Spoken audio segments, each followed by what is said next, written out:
Imagine waking up one morning, not to the sound of your alarm clock, but to the strange realization that you've spent the better part of your life living someone else's story.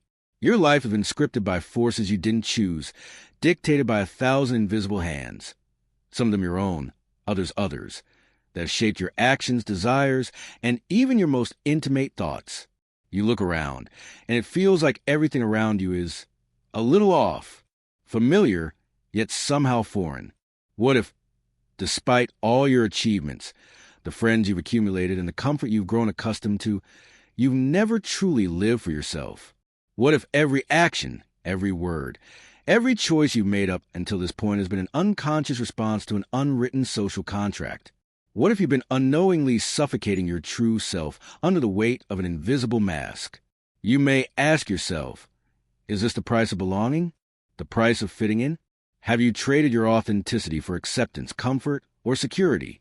And if so, what happens when you strip away that carefully constructed facade? These are questions that have been circulating in the undercurrents of your mind, questions that claw at the edges of your consciousness like a forgotten dream. In this moment, as you pause and reflect, the world outside seems to fade, leaving only the silent reverberation of this troubling realization. Could it be that modern society, with all its conveniences and promises, is not the path to freedom you've been led to believe it is, but instead the very cage that confines you? What would happen if you finally broke free from this invisible prison? What does it mean to live authentically in a world that values conformity over individuality, where social norms dictate your every move, even the ones you think are your own? Is it even possible to reconnect with the true essence of who you are? Or have you been molded into someone else so thoroughly that any attempt to return to yourself will be an illusion? These are not easy questions, but as unsettling as they may seem, they are the beginning of an even deeper journey, one that forces us to confront the paradoxes we are too afraid to acknowledge. What happens when the very structure of our society, which promises fulfillment, hides the truth of our humanity? How long can we keep pretending that the life we create for ourselves is truly our own, when deep inside we feel the quiet stirrings of something else, something we are too afraid to acknowledge? Before we can answer these questions, we must first understand the deeper forces at play, the unseen forces that govern how we live, how we think, and ultimately, how we are shaped into the people we are. Because as it turns out, the very act of living in modern society may be the greatest form of self-repression we have ever known. To understand why this happens, we must dive into the very fabric of modern society. The problem does not lie in a single institution, event, or force. It is embedded in the very way our world operates, subtly shaping and reshaping us in ways that are often imperceptible. This repression of the true self is not a random occurrence, but rather a consequence of an intricate web of psychological, philosophical, and societal forces that act upon us. Think back to the early stages of life, when we were all born into a world of innocence. Babies do not know what it means to conform. They do not know the societal expectations that will soon be placed upon them. But as they grow, they begin to absorb, like sponges, the roles and labels society assigns them. Children are taught how to behave, what to think, what to value, and who to become. As much as parents, teachers, and peers want to guide and nurture, the overarching theme is one of shaping, the shaping of a person into mold of a socially acceptable being. This process, though intended to socialize and teach, also limits the exploration of the self.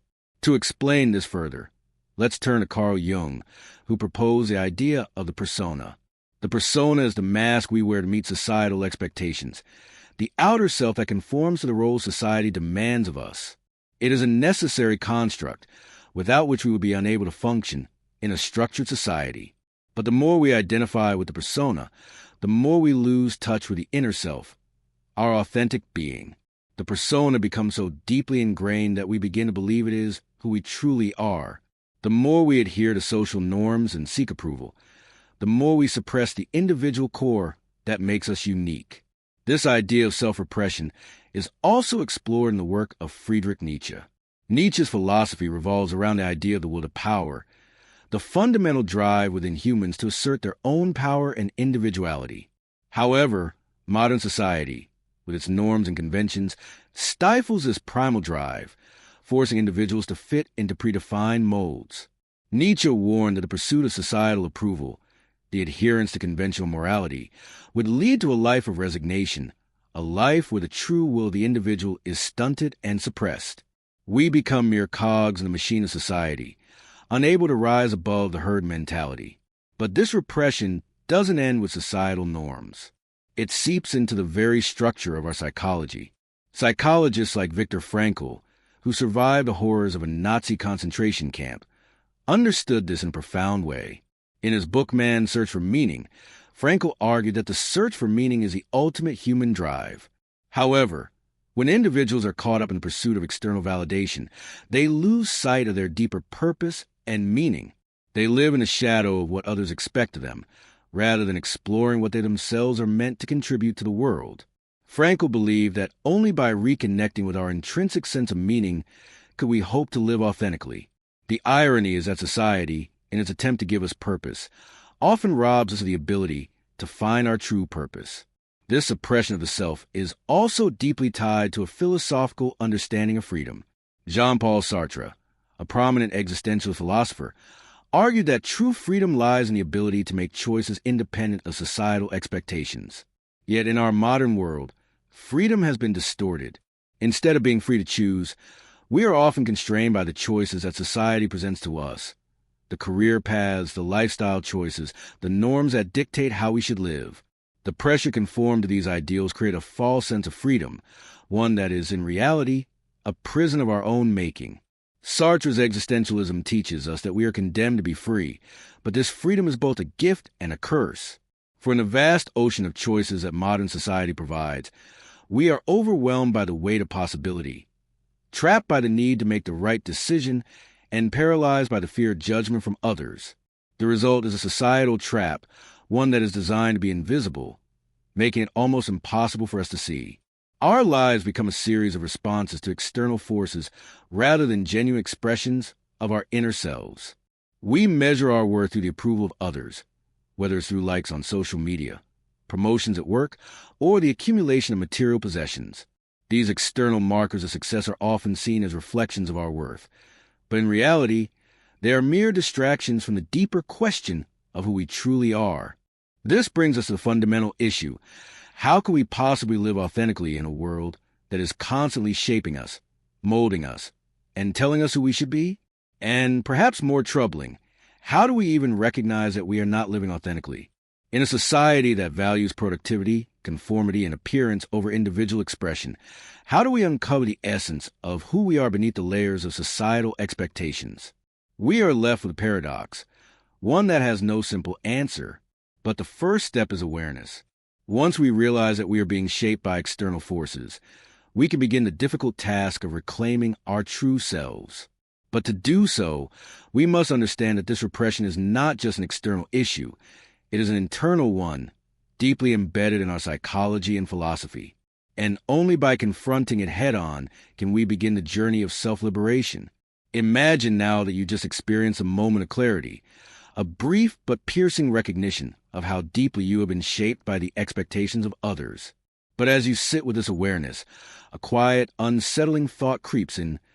What happens when this problem becomes so ingrained that it begins to dictate your reality, without your even knowing it?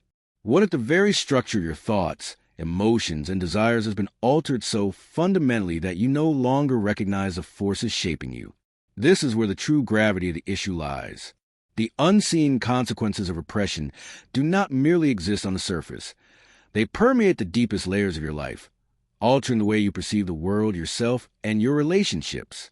The real horror is that the more we internalize society's demands, the less we are able to recognize our own desires, feelings, and thoughts as truly ours. Over time, our lives are constructed less out of genuine self-expression and more for responses to external pressures. And what is most terrifying is that, in many cases, we don't even realize it. We may walk through life feeling disconnected, confused, or overwhelmed, yet we attribute this to everything but the root cause, our suppression of the true self. This phenomenon is driven by the complex interaction of cognitive biases, neurological processes, and cultural conditioning. On a cognitive level, we are prone to what psychologists call social conformity bias, the tendency to adjust our beliefs, actions, and even emotions to align with those around us. From childhood onward, We learn to conform to social norms, often without even realizing it. The desire to fit in is hardwired into us because it is linked to our survival instincts. In prehistoric times, those who fit in with a tribe had a higher chance of survival, while those who were ostracized were left vulnerable. But today, this instinct is manipulated by social structures, making us feel as if our worth depends entirely on meeting the expectations set by others. Neurologically, this need to conform is reinforced by the brain's reward system. When we receive validation from others, such as praise, attention, or acceptance, the brain releases dopamine, the feel-good neurotransmitter. This gives us a powerful incentive to continue acting in ways that garner approval. However, the more we rely on this external validation, the less we listen to our internal voice, the authentic self. Over time, this shift becomes automatic. Our actions are no longer driven by internal desires, but by the external reward of social acceptance. The true self is drowned in a flood of external stimuli that hijack our thoughts and emotions. The consequences of this can be seen everywhere in society.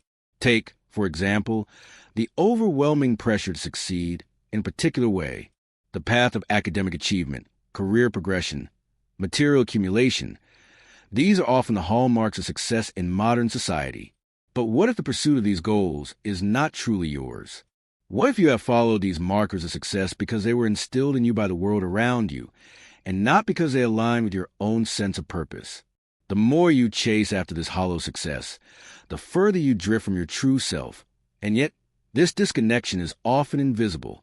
You may feel exhausted, unfulfilled, even depressed, but you fail to see that it is not the result of failure, but pursuing a goal that was never truly yours to begin with. The same is true in our social relationships. We are taught from an early age to perform in certain ways, how to act with friends, how to behave in romantic relationships, how to be the perfect parent or spouse.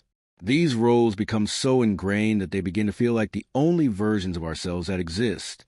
We mold ourselves into the person we believe others expect us to be, losing touch with the quiet, authentic person we might have been if left to our own devices.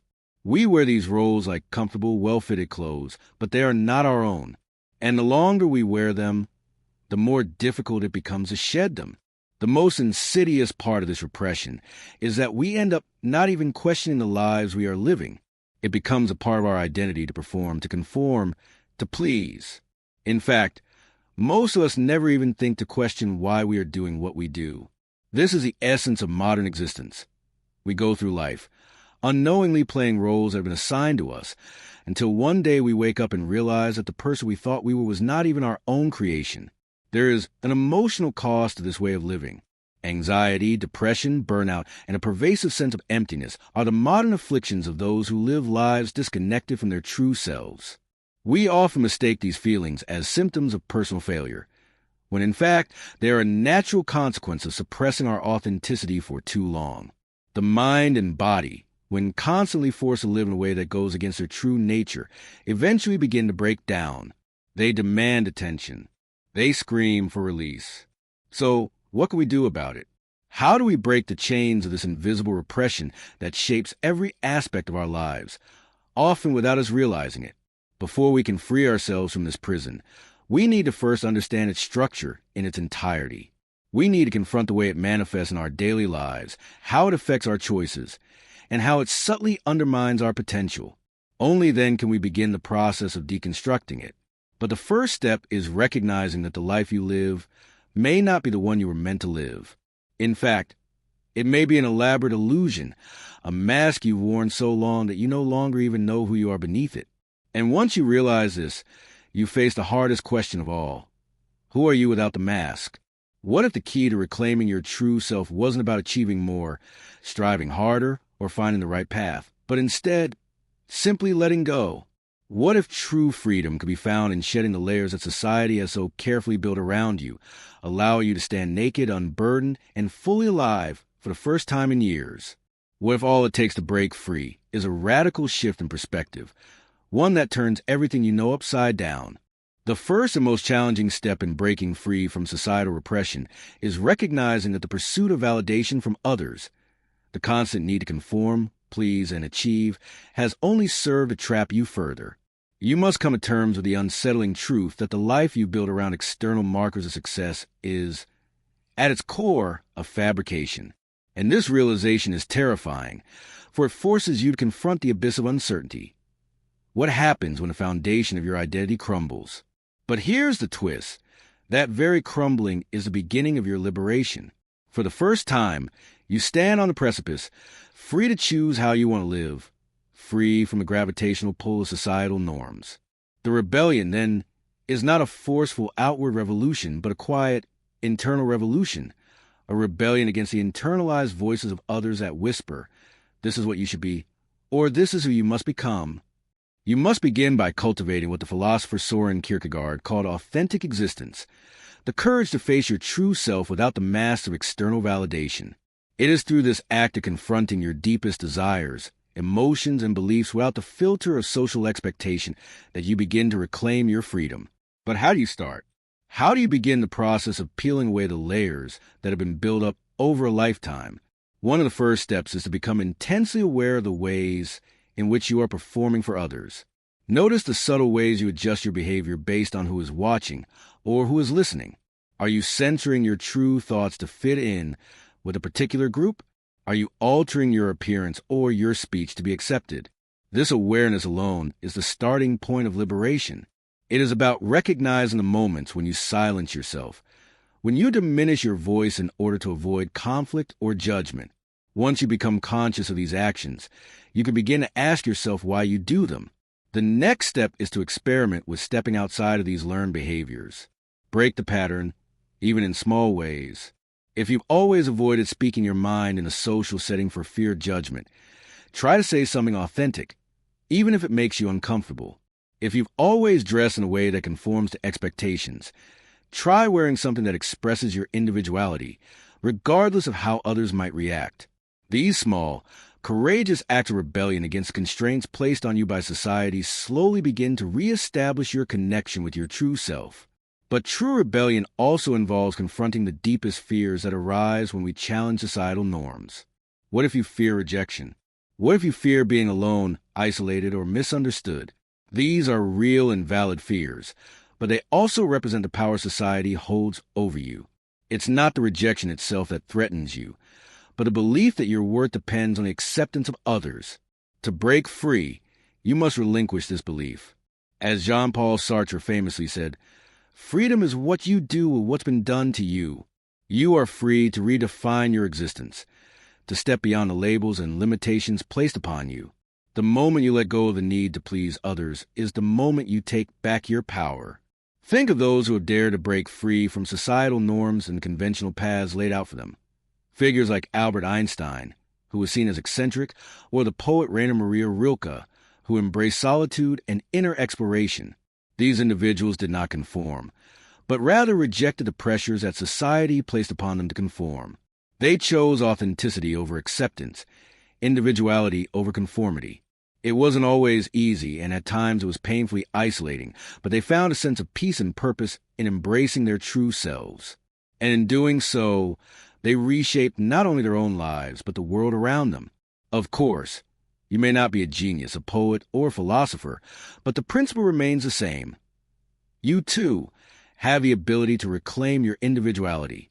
You, too, can choose authenticity over external approval.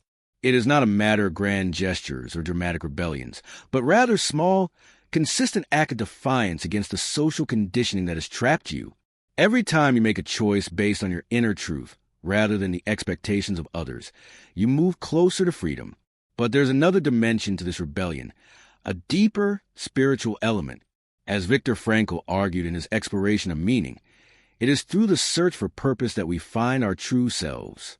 You must connect with something larger than the fleeting approval of others, a higher calling, a deeper sense of purpose that transcends societal expectations. Whether this means pursuing a passion that aligns with your true values or dedicating yourself to a cause that resonates deeply with your soul, this sense of purpose will guide you back to yourself. Reclaiming your true self is not an event, but a journey. It is a lifelong process of shedding, unlearning, and reinventing. And while it may be uncomfortable at first, the rewards are profound. Freedom, authenticity, and peace. By rejecting the pressures of societal conformity, you begin to live not for others, but for yourself. You stop existing as a reflection of external expectations and instead begin to live as an expression of your deepest truths. But the most profound shift in this rebellion lies not in the external world, but within your own mind. The moment you realize that you no longer need to conform, that you are worthy simply because you exist, you break the chains that have bound you. You stop seeking validation from others, and in doing so, you liberate yourself from the prison of external approval. This is the true essence of freedom, to be so deeply grounded in your own sense of worth that no external force, no judgment, can ever diminish your sense of self. There is a moment, perhaps more elusive than any other, when the fog lifts, when the distance between who you thought you were and who you truly are fades into clarity. It is a realization so profound that, once experienced, everything in your life before it seems insignificant, fleeting, or distant, like a dream that dissolves as soon as you awaken. You stand at the edge of this truth, and in that very moment, you know that you have arrived at the heart of your existence. Here is the ultimate truth that will reshape your entire worldview. The only thing that ever truly mattered, and the only thing that ever will, is the authenticity of your being. It is not your achievements, your possessions, your reputation, or the approval of others. It is the integrity with which you live your life. It is the quiet, powerful act of showing up in the world exactly as you are, without fear of judgment, without the need to prove anything. At first, this realization may seem almost too simple. How could something so profound be so stripped down? But the power lies in its simplicity. For all the years you spent chasing external validation, striving to fit into molds that were never meant for you, the truth was always there, patiently waiting to be acknowledged. The journey wasn't about becoming someone different, but about returning to the self that you've always been beneath the layers of conditioning. This truth is not only liberating, but also deeply humbling. It forces you to confront the fragility of all the identities and roles you constructed, the facades you've worn, the paths you followed in pursuit of meaning and belonging. The grand paradox is that the more you seek validation outside yourself, the further you drift from the core of who you are. And yet, when you stop chasing, when you finally let go of the need to conform, the truth unfolds naturally, effortlessly. What does it mean to live authentically? It means living in full alignment with your values, your desires, your truths. It means not shrinking back in fear, but boldly stepping into the world, embracing all of your complexity, your contradictions, your imperfections, your vulnerabilities. It is a life where you no longer try to fit into someone else's mold, but instead create your own, a life where you define yourself by your own terms, not by the standards set by others. This is the paradox. The moment you stop seeking to control or manipulate your life to fit external expectations is the moment you truly come alive. You stop struggling against the tide of societal pressures, and instead, you flow with the current of your own authenticity. You don't force your way into a predetermined life path, but allow yourself to be drawn towards experiences, relationships, and opportunities that resonate with your true essence. When you let go of the need to prove yourself, the weight of the world lifts. You no longer carry the burden of living up to ideals that were never your own. And here is the most radical shift in perception. You are enough just as you are. You do not need to earn your worth. You do not need to constantly hustle, seek approval, or fight for recognition. Your worth is inherent, simply because you exist. This realization changes everything. The chains that once held you, fear of judgment, fear of failure, fear of rejection, begin to crumble. You are freed from the grip of anxiety and self-doubt, for you no longer seek validation from the outside world. You begin to see life not as a series of struggles to be overcome, but as an unfolding journey in which you are the sole creator. And with this newfound freedom, you open yourself up to the world in a way that feels expansive and alive, rather than constricting and suffocating. But even more than this realization brings peace. Not the fleeting peace that comes from external accomplishments or fleeting successes, but a deep, abiding peace that comes from knowing you are living in alignment with your true nature. You no longer feel the need to justify your existence, explain your choices, or defend your life. You are enough, and that is all there is to know. This is the truth that modern society has tried to bury under layers of expectation, judgment, and pressure. It has told you that you are defined by your success, your possessions, your status. But in the deepest corners of your being, you knew that this was not true. The truth, the final revelation, is that your true self exists beyond all of that. It is not a role, not a mask, not a performance. It is simply you, as you were meant to be, free of artifice. This is the great paradox. You spent your life chasing something that was never outside of you. The validation, the approval, the success, it was all just distractions from the very essence of your being. And now, by letting go of these distractions, you stand in the presence of your true self. You are no longer lost, no longer caught in the trap of external validation. You are finally free. So what now? The answer is simple. Live. Live as your true self. The world may not always understand, and at times it may challenge you, but that is the nature of living authentically, accepting that the journey will not always be easy, but it will always be yours. And in this radical embrace of your authentic self, you find the peace, purpose, and freedom that have always been waiting for you. The ultimate realization is this: you have always been enough. And in this realization, everything else falls into place. This is your truth. This is your freedom. Will you embrace it?